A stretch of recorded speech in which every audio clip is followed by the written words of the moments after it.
Hello, this is Kevork Almasyan of Syrian Analysis. Today I want to talk about the latest developments on the ground in Syria. First of all, as you can see, this is the map of Syria, where the different conflicting parties have control over different areas. I will start from the northern side or northeastern side, this yellow side, which is controlled by the so-called Syrian Democratic Forces. The Syrian Democratic Forces are mainly the Kurdish militias with the backing of the American and recently the French. This area is completely controlled by the Americans, so this is an area of influence of the Americans, in exception to this small three islands in Kamishli and in Hasake, where the Syrian army and the security forces have very little control on this area. Then we have ISIS still has some pockets with the borders of Syria, and then we have this area also in the desert.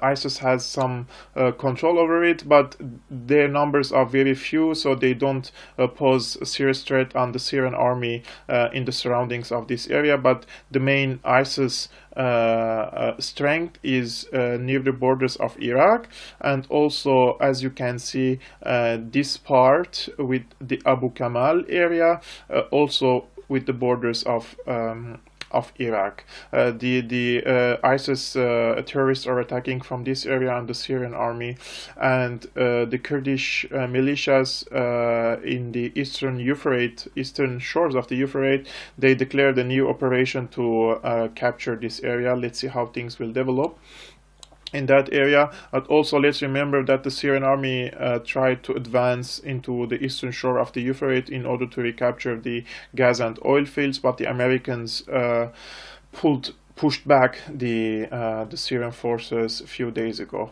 This area with At-Tanaf also is controlled by the American proxies, and they are in control of the border crossings with Jordan. But most importantly, what's going on underground with battles and wars, I will talk about, for example, in Damascus, the latest in Damascus. As you can see, this area was controlled by the Islamist militants, and only a couple of weeks ago the Syrian army, which was called Eastern Ghouta, so the Syrian army captured these areas, and now it's completely under the control of the Syrian government. Now the battles are concentrated in the southern suburbs of Damascus. As you can see, these green buses, the Syrian army, with the mediation of the Russians, agreed with the Islamist militants of this area, especially in Beit Saham, in Babilla and Yelda, to go to the North Syria by the buses. They were mainly so-called Free Syrian Army and Al-Nusra Front, but the ISIS, which is in control of Yarmouk camp and Hajar al-Aswad area, of course, the Syrian army refuses to, let's say, make a deal with ISIS in this particular area, especially that ISIS has treated the Syrian army officers, the captured Syrian army officers, in a very barbaric way, and especially that few days ago one of the Syrian army soldiers his head was filled with explosives and been exploded in a propaganda video by ISIS. So this area was completely in the hands of ISIS. Today the Syrian army sliced the area into two, so separated Hajar al-Aswad from Mukhayyam al-Yarmouk or Yarmouk camp, and now as you can see, the bombing and the operations are concentrated on northeastern side of Hajar al-Aswad and southern side of Yarmouk camp. I don't believe there will be a reconciliation or a deal with ISIS, and I think the Syrian army is determined to destroy ISIS in this area and either capture the terrorists alive or kill them. So this was the southern side of Damascus, and this is Douma, where the alleged chemical attack happened. So the entire capital of Syria will be safe and secure very soon. It remains here remains Daraa, where maybe 40% of the city in the hands of the Syrian government, and the rest are in the hands of Al-Nusra Front, Free Syrian Army, and even ISIS on the borders of the occupied Golan Heights, where Israel support these terrorist groups in this area against the Syrian army. The next development will be in northern Homs and southern Hama. This is the main highway that connects Homs, Hama with Damascus and Aleppo. So the Russians are negotiating, and there is a preliminary deal with the terrorists of this area in order to bust them into the north as well. If this area is liberated in the coming days, the entire let's say highway from Damascus to Hama will be liberated, and later this part where the highway of Aleppo and Hama, I believe it will be negotiated with between the Russians and the Turks, because as you can see there are Turkish troops. This is a control troops in this area. But as far as I know, the Syrian army or the Syrian leadership are determined to reopen the entire highway from Aleppo to Damascus. That means that the area of Morek, Khan Sheikhun, Ma'avet Nauman, the Idlib city into North Aleppo should be liberated in order to secure a transportation and safe passage for the civilians, but also for trade and other cars to be able to move freely. Also in Idlib, as you can see, Kafaya and Foua, these two villages were under siege for more than 3 to 4 years by the terrorists, and around 5,000 people will be safely go out by the deal, thanks to the deal that been held in Damascus with Al-Nusra Front, as I mentioned, in Bet Saham and in Babilla and Yilda. These 3 places were in the deal in exchange to the civilians and the trapped people in Kafaya and Foua. Let's see how the developments will continue in the next few days, so that I can do some updates. It seems that the Afrin issue is now postponed. This area is in the hands of the Turkish-backed forces, and Idlib is now also the backyard of Turkey. So we have Turkish proxies here in Azaz, in Afrin, and in Idlib. We have American proxies in northeastern Syria, and also American proxies in Tanaf borders, and Israeli proxies in Daraa, and the red is the Syrian army. However, if we check the map of control only 2 to 3 years ago, we would see that the Syrian army did a lot of advancements comparing to 2013. And in these areas there will be a strategy to liberate, which is a very huge area in the control in the hands of the Americans. I'm not trying to speculate, but as far as I know, and anyone who reads the history of the contemporary history of Syria, and especially after the coming of after Ba'ath Party came to power, you will see that the Syrian leadership under Hafez al-Assad and then Bashar al-Assad, they have a long, we say in Arabic, siyasat al-nafas al-tawil, meaning that the policy of a long breath, that they are not in hurry to take decisions that they will regret. So they work slowly and perfectly on a strategic level to liberate the areas one by one without taking any let's say, stupid decisions. So I'm not saying it is easy, especially the American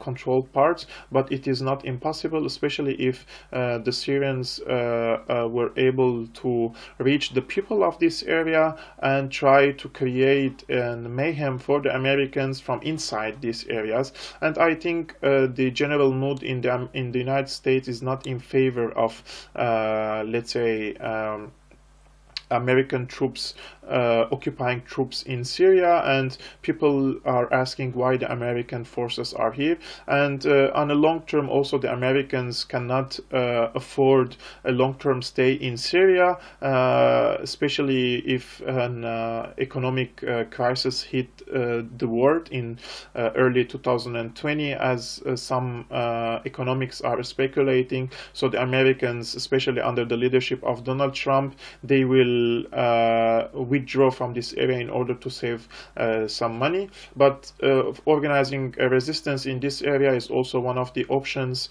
that the Syrian government can rely on in a later stage. It remains the Turkish the territories that is occupied by the Turkish forces and Turkish proxies. This will be also on the negotiation table with the a supervision of the mediation of the Russians.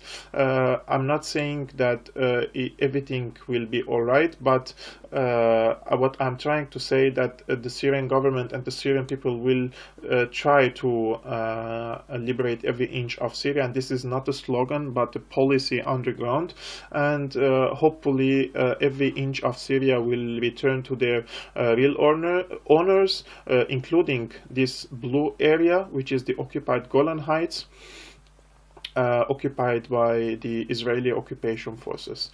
So that was all for today. I'm Kevork Almasyan of Syriana Analysis, and see you next time.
العملية العسكرية لا زالت متواصلة في جنوب العاصمة دمشق، والجيش السوري يوسع من نطاق سيطرته ويفتح عدة محاور باتجاه الإطباق على شكل نصف حلقة مغلقة باتجاه الحجر الأسود. بطبيعة الأحوال الجيش كان قد فتح محور جنوبي منذ بداية العملية من محور سبيني حجيرة باتجاه الحجر الأسود، ومحور جنوبي شرقي للوصول إلى منطقة التقدم ولفصل يلدى ببيلة بيت سحم عن المخيم والحجر الأسود. والآن بعد دخوله إلى المأذنية يمكن أن نقول أنه فتح محور آخر يتكامل مع باقي المحاور، بالإضافة إلى الوجود العسكري في شمال هذه المنطقة والعمل المركز والمجموعات الإرهابية التي تستهدف في هذا الوقت بقذائف الهاون والصواريخ محاور التقدم العسكري.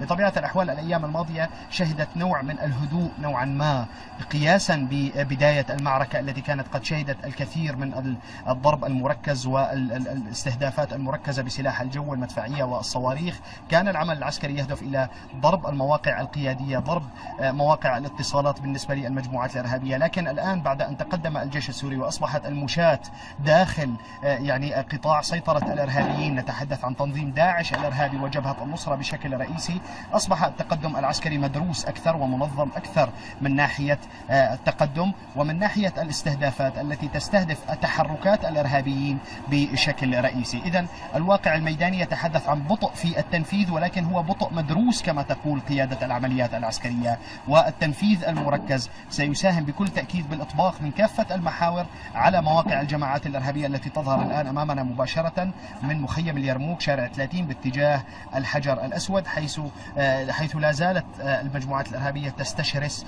في الحفاظ على مواقعها، وهي تدرك تماما أن التقدم العسكري الذي يتم الآن هنالك صعوبة في حركة المدرعات والدبابات نتيجة أن المنطقة هي شوارع ضيقة وأبنية متراصة. لذلك خلال السنوات الماضية كانت تعتمد على تركيز وتحصين دشم القنص لهذا الوقت، لهذه الفترة التي يتم من خلالها التقدم عبر المشاة. إذن الواقع الميداني كما قلنا يتحدث عن إنجازات محدودة، ولكن هي مركزة ومهمة في سير المعركة وفي تكامل المحاور مع بعضها البعض لتحقيق الهدف الأهم. لم يتم الحديث حتى هذا الوقت عن وجود اتفاق لخروج المجموعات الإرهابية، لكن كما تؤكد المصادر العسكرية أنه لا خيار أمام المجموعات الإرهابية، إما الاستسلام والخروج من كامل هذه المنطقة يلدى ببيلة بيت سحم مخيم اليرموك الحجر الأسود، وإما استمرار العمل العسكري على نفس الزخم وبنفس الوتيرة حتى تحقيق الهدف الأهم، وهو إنهاء الإرهاب بشكل كامل من جنوب العاصمة دمشق. هذه الصورة حتى هذا الوقت، وسنكون معكم كما كنا منذ بداية المعارك لحظة بلحظة. كنت معكم سيف الفرة، ومن وراء